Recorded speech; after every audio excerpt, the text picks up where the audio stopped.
우리에게 주시는 말씀은 구약성경 시편 119편, 구약성경 시편 119편 33절 말씀부터 40절 말씀까지입니다. 119편 33절에서 40절 말씀까지 제가 받들어 읽겠습니다. 여호와여, 주의 율례들의 도를 내게 가르치소서. 내가 끝까지 지키리이다. 나로 하여금 깨닫게 하여 주소서. 내가 주의 법을 준행하며 전심으로 지키리이다. 나로 하여금 주의 계명들의 길로 행하게 하소서. 내가 이를 즐거워함이니이다. 내 마음을 주의 증거들에게 향하게 하시고 탐욕으로 향하지 말게 하소서. 내 눈을 돌이켜 탄한 것을 보지 말게 하시고 주의 길에서 나를 살아나게 하소서. 주를 경외하게 하는 주의 말씀을 주의 종에게 세우소서. 내가 두려워하는 비방을 내게서 떠나게 하소서. 주의 규례들은 선하심이니이다. 내가 주의 법도들을 사모하여 싸우니 주의 의로 나를 살아나게 하소서. 저와 여러분에게 세미한 음성 들려주시기를 간절히 원합니다. 여러분이 아시는 것처럼 성경은 구약 39권, 신약 27권, 총 66권으로 구성되어 있고, 구약 성경은 929장, 신약 성경은 260장, 합계 1189장입니다.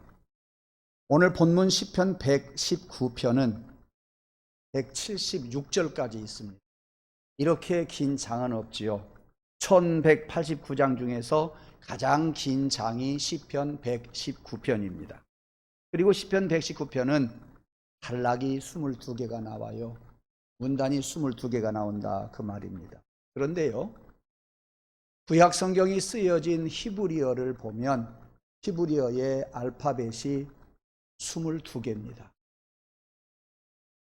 이 알파벳 순서를 간단히 말씀을 드리면 알렙, 벳, 기물, 달렙, 해, 와우, 자, 헤드, 테드, 람다, 뮤니, 크시, 오미크론, 이렇게 22개.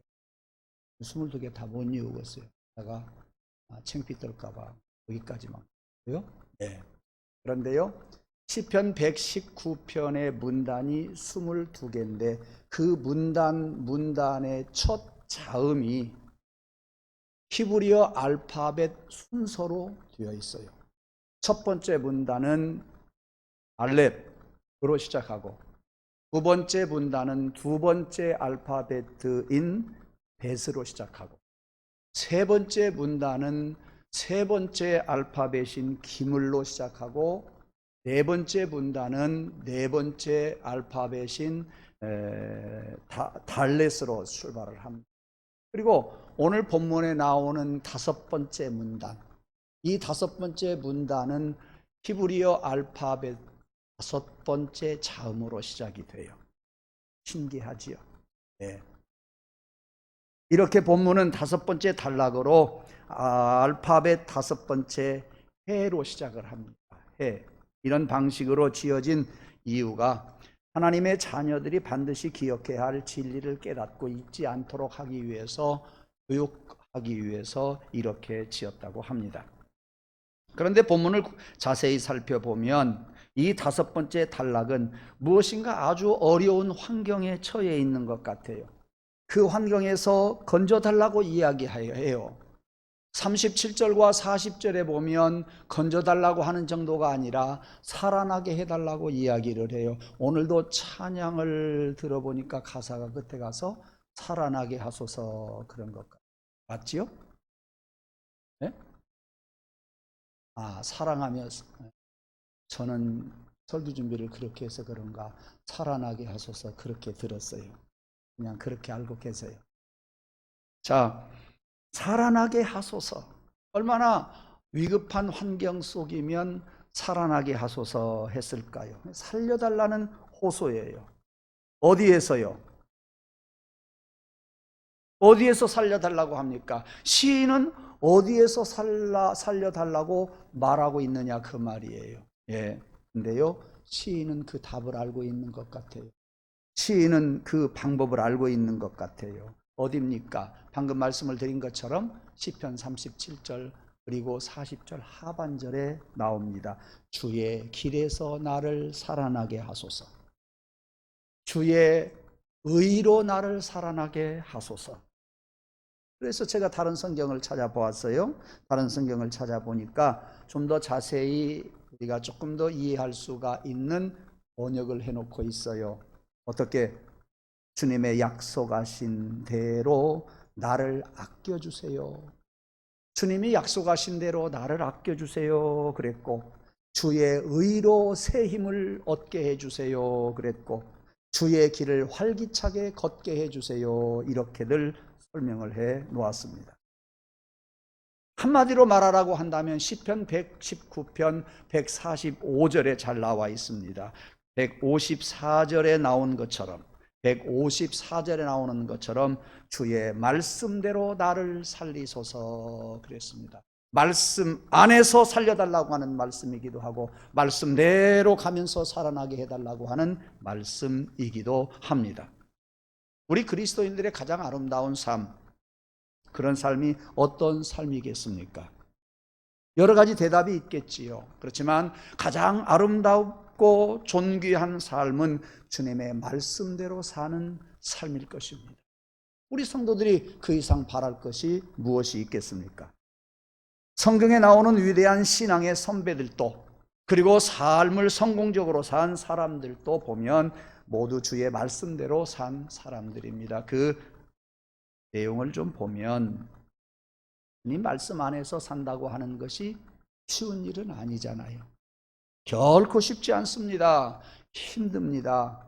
대충 신앙생활 하려고 하면 쉬워요. 그저 말씀 듣고 예수 그리스도의 보혈로 구원받은 정도로만 간다고 한다면 쉽습니다. 어렵지 않습니다. 그런데 교회에 깊숙이 들어와서 믿음으로 말씀으로 살려고 하면 그 말씀대로 산다고 하는 것이 얼마나 어려운지 몰라요. 그렇게 말씀대로 살려고 하면 여러 가지 상처도 받아요. 오해도 받아요. 예. 어려운 것이 한두 가지가 아닙니다. 예.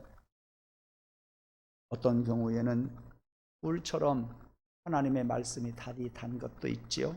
그러나 쓴 뿌리처럼 쓰디 쓴 때도 참 많습니다. 하나님의 말씀이 비단결처럼 우리를 감싸주는 때도 있고, 그 말씀을 그래서 의지하면서 간다고 하는 것이 너무나도 힘이 있고 행복한데, 또 어떤 말씀은 비수처럼 날아와서 나를 찌르고 쪼개고 내 심령과 골수를 쪼개는 그러한 때도, 후벼되는 때도 있습니다. 나를 넉넉하고 살찌게 하는 그러한 말씀도 많이 있습니다만은 심령과 골수를 쪼개서 뼈를 마르게 하는 그러한 일들도 많이 있지요. 하나님의 말씀대로 산다고 하는 것이 여간 어려운 일이 아니지요. 그렇다고 해서 살면 삼키고 쓰면 뱉을 수 있겠습니까? 그 사람은 아직 신앙이 성숙한 사람이 아닙니다. 아니면 병든 신앙인일 것입니다. 예. 이 병든 신앙인들은 고치기 힘들어요. 성경을 많이 읽고 알고 있는 것도 중요하지만 성경 말씀대로 사는 것이 더 중요하겠지요. 다시 말하면 성경 말씀을 먹고 성경 말씀대로 사는 것이 나를 살아나게 하는 거예요. 그래서 성경을 많이 알아서 성경 퀴즈 대회에 1등하는 것보다도 한 말씀 붙잡고 그 말씀이 나의 생명이 되고 그 말씀이 나의 힘이 되고 그 말씀대로 살아감으로 말미암아 그 말씀 안에서 내 영이 살아나고 그 말씀을 따라가면서 내가 살아가는 그런 삶이 오히려 복된 삶일 것입니다. 그러기 위해서 우리는 한 구절 붙잡고 큐티할 수 있어요. 한 구절 붙잡고 매달릴 수 있어요. 한 구절 붙잡고 기도할 수 있어요. 한 구절로 인하여서 우리가 많이 매달릴 때에 어느 날 하나님께서 이 한 구절을 통해서 다른 구절을 열리게 해주시고 한 구절을 통해서 성경 전체를 열게 하는 그러한 기적도 일어날 수 있다고 저는 믿습니다. 그래서 그 한 구절 때문에 다른 말씀들이 크게 들려지고, 한 구절 때문에 그 말씀의 영향력이 나에게 엄청나고, 한 구절 때문에 내가 살아나고, 한 구절 때문에 내가 힘을 얻어서 살아가게 된다 하는 말씀입니다. 사도행전 12장에 보면 아브라함은 하나님의 말씀을 따라 고향도 떠났어요. 좋은 부모와 친척을 떠났어요. 네. 친구들도 다 떠났어요. 왜요? 하나님의 말씀이 있기 때문에 하나님의 말씀을 쫓아서 떠나라 하신 명령 따라서 떠났어요. 창세기 22장에 넘어가서 보면 하나님의 말씀대로 독자 100세에 얻은 그 자식도 제물로 바치려고 했어요. 어디 그게 쉽냐 그 말이에요. 네. 그러나 하나님께 바치려고 했고 그의 마음을 잘 아셨던 하나님께서 그에게 어떠한 은혜와 복을 주셔요? 가나안 땅의 주인이 되게 해요. 이스라엘 민족의 조상이 되게 해요. 그 후손이 하늘의 별과 같이 땅의 바다의 모래알과 같이 그렇게 번성하게 해줍니다. 그뿐이 아니에요. 세상 구원의 은총을 다 복음을 전하는데 그 구원의 은총의 첫 시조가 되었어요. 뿐만 아니라 여러분 잘 아시는 것처럼 아브라함의 후손에게서 메시아이신 예수 그리스도가 2000년 후에 태어나지 않습니까? 네.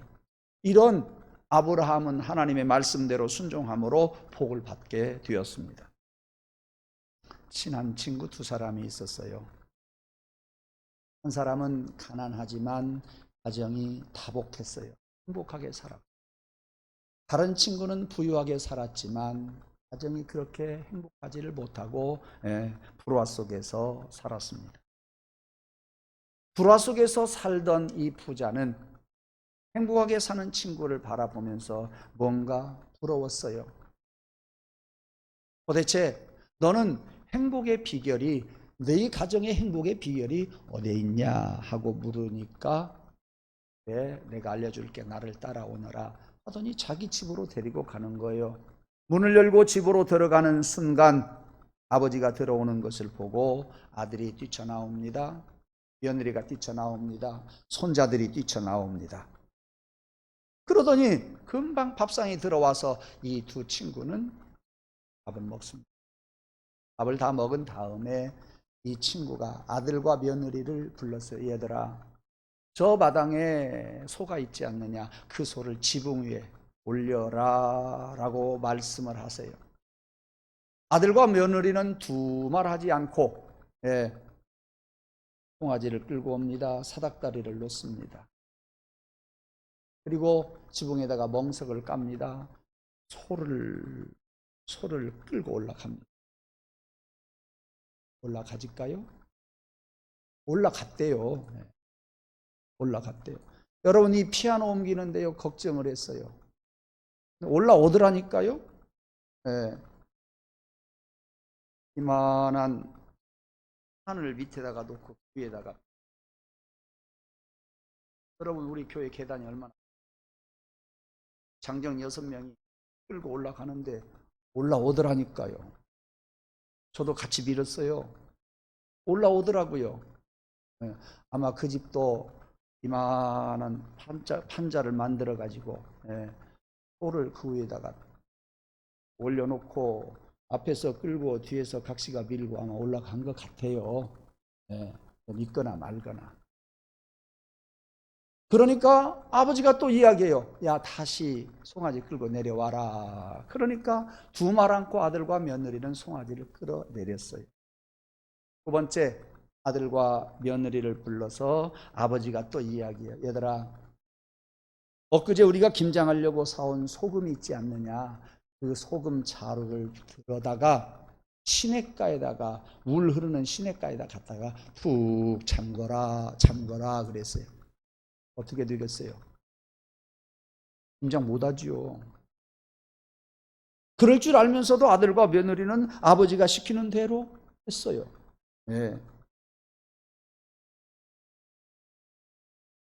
그것을 바라보았던 불행하게 살던 친구가, 우리 아들 며느리도 그 정도는 할 것 같아서 그래, 이제는 우리 집으로 가자 하고 다른 친구 집으로 갔어요. 집에 들어가는데 가서 큰 기침을 해도 나오는 놈이 하나도 없어요. 억지로 불러다가 밥상 차려오너라 해가지고 밥상 차려오니까 그걸 먹었어요. 밥을 다 먹고, 얘들아, 저 우리 집에 송아지, 저 한쪽에 있는 송아지를 끌어다가 지붕 위로 올려라 그랬어요. 아버지, 어떻게 옮겨요? 아버지 송아리를 지붕으로 뭐 하려고 옮겨요? 안 돼요. 그렇다면 이 정도는 해주겠지 생각을 하고서 두 번째 이야기를 해요. 엊그제 사온 소금 나루를 갖다가 흐르는 시내 물가에다가 꾹 잠궈라. 아버지 치매 왔어요? 아직 그럴 때가 아니잖아요. 왜 소금을 물에 잠궈요? 다 녹아버리잖아요. 김장 어떻게 하려고 그래요? 말을 안 들어요. 말을 듣지 않습니다. 사랑하는 성도 여러분, 우리는 이런 옛날 이야기 속에서 행복과 불행의 기준이, 그리고 성공과 실패의 비결이 별것이 아니라고 하는 것을 어쩌면 생각할 수가 있어요. 부모의 말씀대로 순종하는 집이 행복한 집이에요. 부모의 말씀대로 불순종하는 집은 불행한 집이에요. 그 어떤 장로님이 장로 훈련을 받고 노회에다가 신앙 고백서를 썼는데, 목사님이 마당을 파라고 하면 마당을 파고 예배당을 파라고 하면 예배당을 파겠습니다. 이렇게 썼어요. 기대했어요. 안 그러더라고요. 안 그래서 제가 노예 사무실에 한번 갔어요. 그것 조금 복사해달라고. 반사에게 이야기하니까 복사를 해줘요. 차마 제가 여기서 읽을 수가 없었어요. 안 하니까. 안수받을 때는 마당을 파라고 하면 마당을 파고 예배당을 파라고 하면 예배당을 판다고 했는데 1년이 안 돼서 변했더라고요. 1년이 안 돼서 그렇다고 오해하지 마세요. 여기 계시는 장로님들 아니니까요. 네. 여기 계시는 장로님들 절대 아니에요. 교회도 마찬가지라는 이야기예요. 행복한 교회가 어떤 교회냐? 순종하는 교회. 하나님의 말씀대로 순종하는 교회가 아름다운 교회요, 아름다운 신앙을 가진 성도들입니다. 오늘 본문 37절과 40절에 보면 시인은 이렇게 고백하고 있어요. 나를 살아나게 하소서. 나를 살아나게 하소서. 무엇으로? 주의 길로, 주의 의로, 주의 율례로, 주의 계명으로. 다시 말하면 하나님의 말씀으로 나를 살아나게 하소서라는 말씀입니다. 이 하나님의 말씀은 영을 살려냅니다. 하나님의 말씀은 우리의 정신을 살려냅니다. 하나님의 말씀은요, 우리의 삶을 살려내요. 하나님의 말씀은 역사를 살려내고요, 하나님의 말씀은 세계를 살려낸다니까요. 네. 하나님의 말씀을 통해서 우리의 영과 혼과 삶과 역사와 세계가 살아나야 합니다. 영혼은 거듭나게 하시고, 삶은 새롭게 해주시고, 역사는 변화하게 해주시고, 세계를 아름답게 해주시는 것이 뭐냐? 정치가 아니란 말이에요. 경제가 아니란 말이에요. 천지를 창조하신 하나님이 하나님의 말씀대로 살아갈 때에 하나님은 우리의 영과 혼과 삶과 역사와 세계를 바꿔주신다 그 말이에요. 살게 해주신다 그 말씀이에요. 하나님의 말씀이 있어야 돼요. 하나님의 말씀을 여러분들이 하나님의 말씀으로 받아야 돼요. 하나님의 말씀을 윤리적인 말로 받지 마세요. 하나님의 말씀을 어떤 선한 사람들, 성인들의 이야기로 받지 마세요. 하나님의 말씀은 생명력이 있단 말씀이에요. 내가 죄인이고 내가 힘들어도요, 그래요, 다 죄인이에요. 하나님의 말씀을 받을 때에 변화가 일어난다 말씀이에요. 여러분이 잘 아시는 것처럼 영국과 스칸디나비아의 조상은 뭡니까? 바이킹들이잖아요. 이 바이킹들이 어떤 사람들이에요? 바다에서 떠자는 배를 잡아다가 살상하고 습격하고 약탈을 해서 자기들이 다 가져가는 사람들 아닙니까? 그런데 이 바이킹들에게 하나님의 말씀이 들어갔어요. 그들의 영혼이 되살아났어요. 그들의 조상이 누구예요? 영국과 스칸디나비아의 조상들이 바로 이 바이킹들이에요. 근데 하나님의 말씀이 들어가고 나니까 영국이 이 세상의 1등 국가가 되었어요. 스칸디나비아가 잘 사는 나라가 되었다니까요. 왜요? 경제를 잘해서가 아니에요. 정치를 잘해서가 아니에요. 하나님의 말씀이 들어간 거예요. 네. 왜요? 하나님은 말씀으로 창조하셨고 말씀으로 살라고 우리에게 하셨으니 하나님의 영과 우리의 영이 맞아야 일이 된단 말이에요. 네. 잊어서는 안 돼요. 하나님의 말씀이 여러분 안에서 생명을 살리고 삶을 살릴 수 있다고 하는 믿음이 먼저 여러분에게 있기를 원하고, 그 말씀이 여러분 안에서 역사하기를 원하고, 역사하는 것을 여러분들이 막지 말고 따라서 순응하고 순복하면서 살아가는 우리 성도들이 되기를 간절히 원합니다.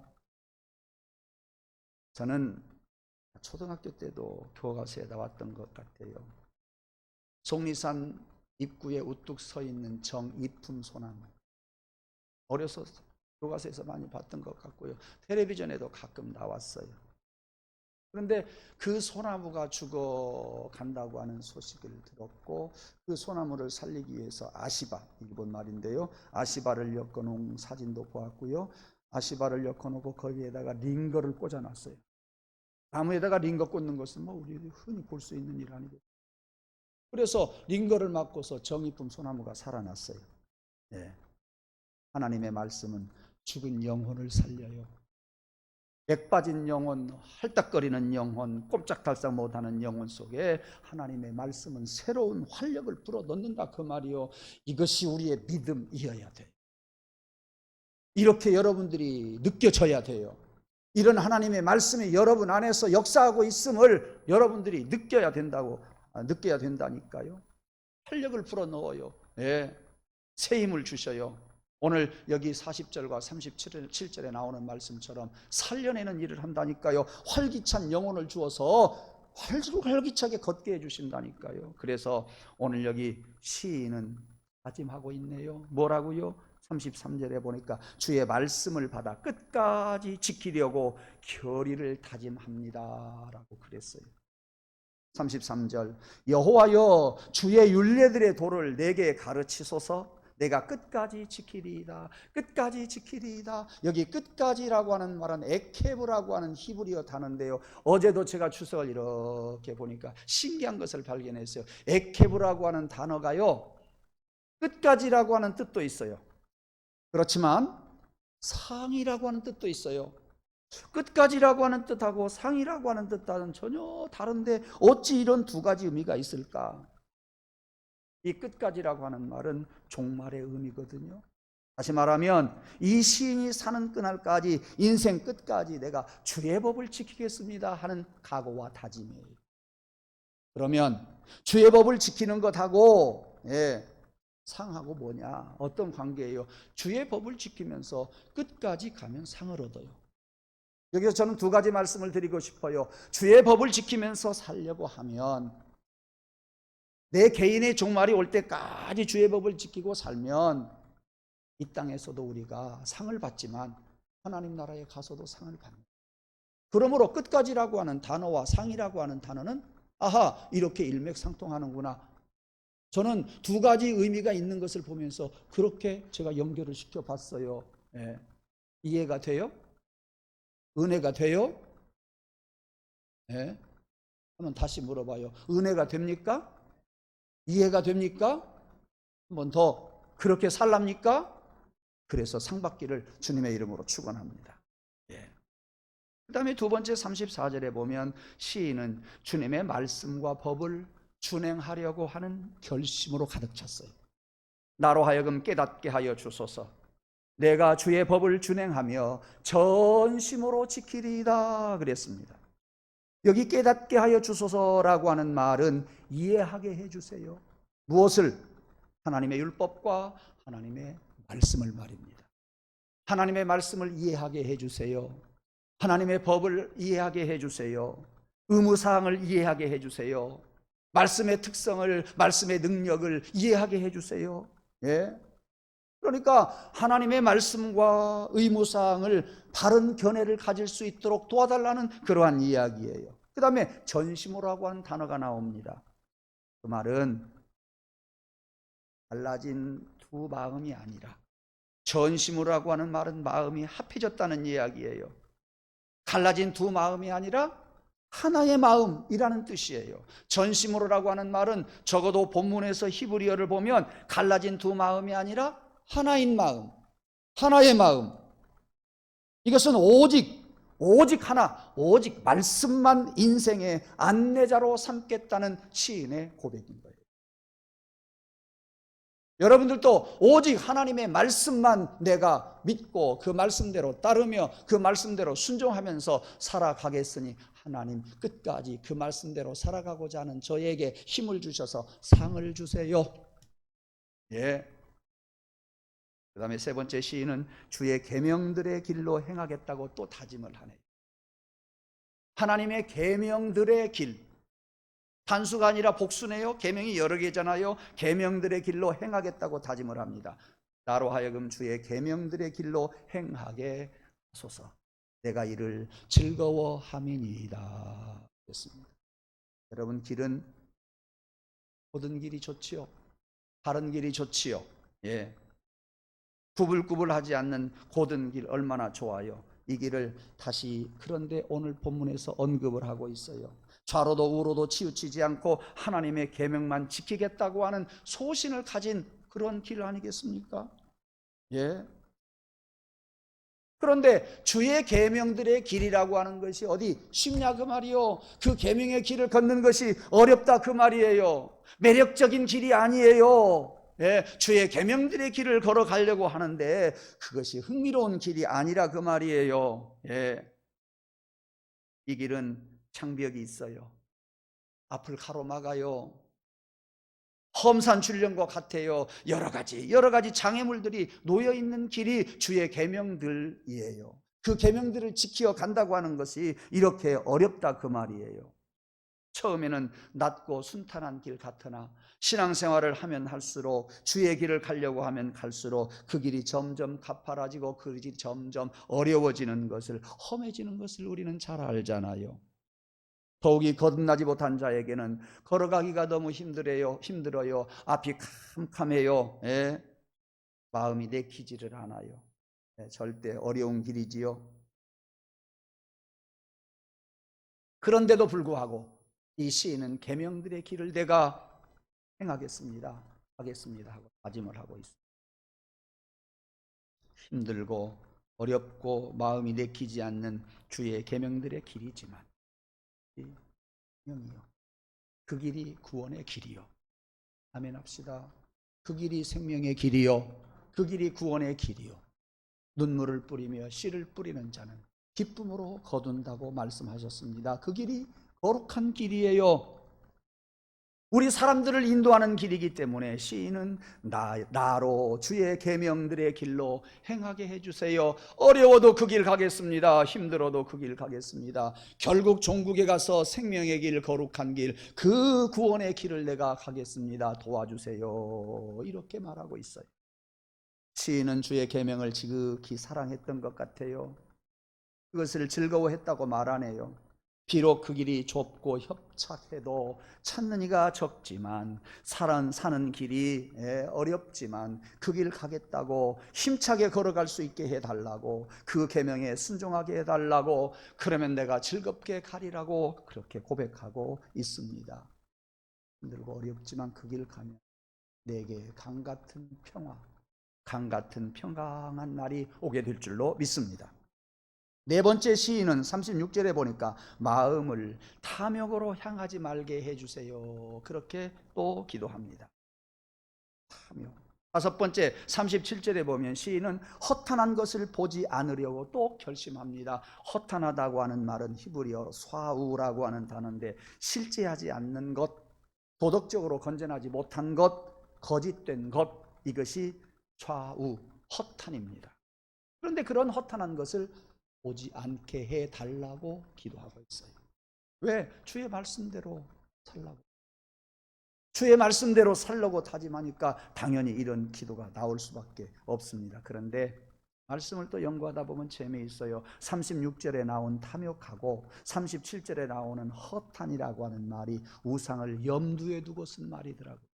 우상을 염두에 두고요. 네. 그러니까 하나님은요, 우상 섬기는 것을 제일 싫어해요. 구약성경을 읽다가 보면 하나님의 마음이 많이 느껴지고요, 구약성경을 읽다가 보면 안타까울 때가 너무나 많아요. 야, 내 곁에 있어라. 다른 길로 가지 말아라. 우상 섬기지 말아라. 나만 섬겨라. 하나님은 그렇게 애타게 기다리고 있다니까요. 그런 하나님 앞에서 우리가 다른 길로 가고 우상을 섬기면 하나님이 가만히 있겠냐 말이요. 그래서 시기의 하나님, 질투의 하나님이 나온 거예요. 성경에요. 예. 이 탐욕과 허탄은요, 우상을 염두에 두고 있어요. 탐욕에 빠지면, 우상의 눈이 돌아가면 하나님의 말씀을 가까이 할 수 없단 말이에요. 어떤 것보다도 우상에 빠지면 그것이 하나님인 줄 알잖아요. 그러니 하나님의 말씀이 진짜 들리겠느냐고, 안 된다고 그 말이에요. 하나님의 말씀을 가까이 할 수가 없어요. 사랑하는 성도 여러분, 우리는 우상에 빠지지 말라고 말하는 탐욕과 허탄, 이것과 같이 우리의 표대는 예수 그리스도에 있습니다.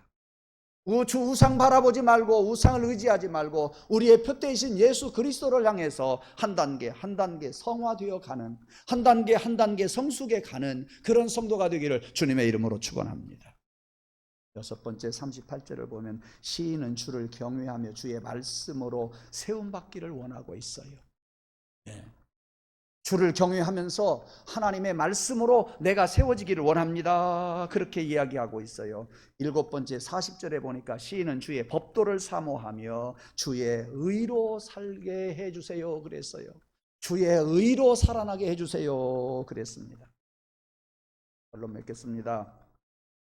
시인은 다짐을 합니다. 결심하는 것 좋습니다. 의지도 대단합니다. 네. 그런데 가만히 보세요. 가만히 보세요. 저는 오늘 새벽 예배 마치고 가서 또 말씀을 준비하면서 바로 이것을 발견한 거예요. 가만히 보면 지가 다짐했다고 된다고 생각하지 않아요. 다짐은 내가 하지만 하나님 도와주세요. 절절마다 하나님이 도와주세요 나오지 않습니까? 예? 하나님이 도와주셔야 한다고 해요. 자기가 하겠다는 이야기가 없다니까요. 예? 다시 말하면 오늘날 우리들에게 성령께서 오셔서 역사해 주셔야 된다는 그러한 말씀입니다. 누가복음 5장에 보면 베드로 안드레가 갈릴리 호수에서 밤새껏 그물을 던지고 고기를 잡으려 했지만 못 잡았어요. 새벽녘이 되어서 이제 바닷가에 나와가지고 집에 가려고 그물을 털털 털고 있는데 예수님이 오셔서 깊은 데로 가서 그물을 던져라 그랬습니다. 자, 여기가 포인트예요. 그물을 던져라 그랬을 때에 선생님은 누구십니까? 나는 어려서부터 여기가 잔뼈가 굵은 곳입니다. 나의 고향입니다. 내가 여기서 태어났고요. 우리 아버지도 고기를 잡았고 나도 고기를 잡았는데 성인이 되었습니다. 어느 시간에 어디에 가서 그물을 던지면 무슨 고기가 많이 잡히고 비온 뒤에는 어디로 가서 그물을 던져야 되고 폭풍우가 지난 뒤에는 어느 곳에 가서 그물을 던져야 할 것을 누구보다도 나는 잘 아는데 이제는 고기 잡힐 때가 아닙니다. 안 가겠습니다. 그렇게 생각하고 안 갔으면 끝난 거예요. 예수님의 제자가 못 되었어요. 깊은 데로 가서 그물을 던지라고 하신 예수님의 말씀을 들었던 이 베드로가 주님의 말씀에 의지하여 가서 그물을 던지리이다. 고기가 잔뜩 잡혔어요. 그물이 찢어졌다 그랬어요. 멀리서 고기를 잡던 베드로와 야고보와 요한 불렀어요.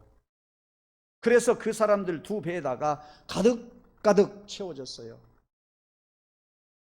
기쁨을 안았죠. 예. 그때 여기서 제가 드리고 싶은 말씀이 그거예요. 자기 경험을 앞세워서 안 된다고 생각했으면 베드로는 예수님과 아무런 상관이 없어요. 아무런 상관이 없어요. 제자가 될 수가 없었어요. 다행히 당신 말씀에 의지하고 내가 그물을 던지겠습니다 했고, 그 다음에 두 번째 포인트가 있습니다.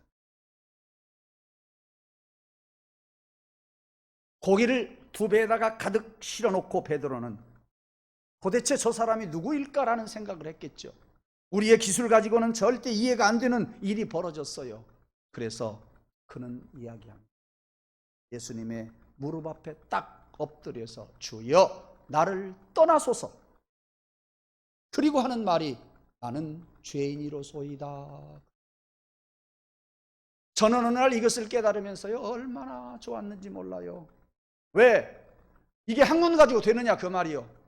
이것이 우리의 이론 가지고 되느냐 그 말이에요. 이것이 우리의 논리 가지고 풀어지는 이야기냐 그 말 아니에요. 그럴 수가 없어요. 우리가 살아가는 가운데에 우리의 논리나 이론으로 해결될 부분이 있고 해결되지 않는 부분들이 기적으로 일어나요. 이론으로 해결된 부분은 우리의 합리성 가지고 해결할 수 있지만 이론과 기술과 합리성을 넘어선 분야는 하나님의 분야요. 영적인 분야요. 예. 영적인 분야라니까요. 그런데 베드로는요, 하나님께서, 성령께서 역사를 하시니까 무슨 생각을 하느냐? 주여, 나를 떠나소서, 나는 죄인이로소이다. 고기 못 잡았다고 죄인이에요?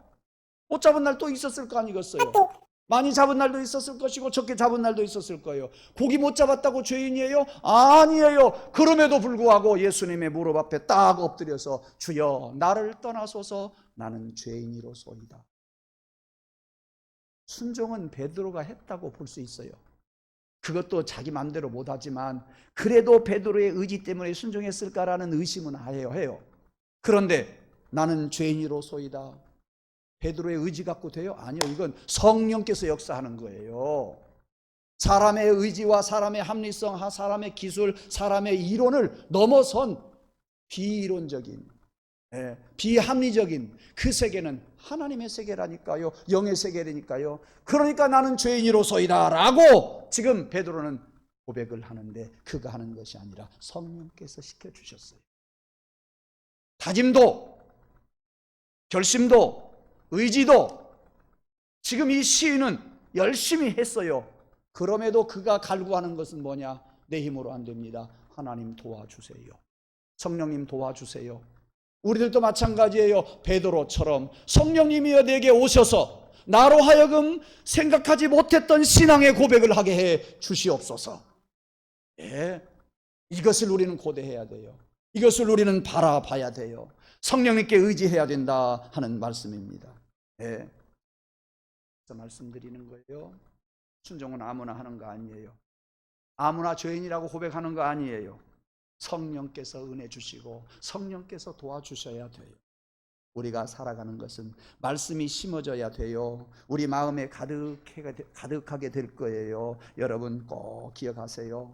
우리의 힘으로 되어지는 거 아니라 하나님 도와주세요. 성령님이여 도와주세요. 하나님 나를 긍휼히 여겨주세요. 내가 응답하리이다. 하나님 나를 긍휼히 여겨주시고 불쌍히 여겨주세요. 나도 베드로처럼 고백하리이다. 아멘. 하나님, 오늘도 여러 가지 말씀 장시간에 걸쳐서 들었습니다. 하나님, 우리도 하나님의 말씀대로 다짐하고 결단하고 그리고 하나님 앞에 간구하노니 우리에게 은혜를 베풀어 주셔서 하나님의 말씀대로 살게 하여 주셔서 내 영이 살고 내 삶이 살고 정신이 살고 우리 가정이 살고 교회가 살고 내가 거하는 곳곳마다 나가 살고 나로부터 많은 사람들을 살리는 저희들 되게 하여 주옵소서. 그것이 내 힘으로 되지 아니함을 고백합니다. 베드로처럼 성령님께서 역사해 주셔서 고백하고 살게 하여 주옵소서. 예수님 이름으로 기도 올리옵나이다. 아멘.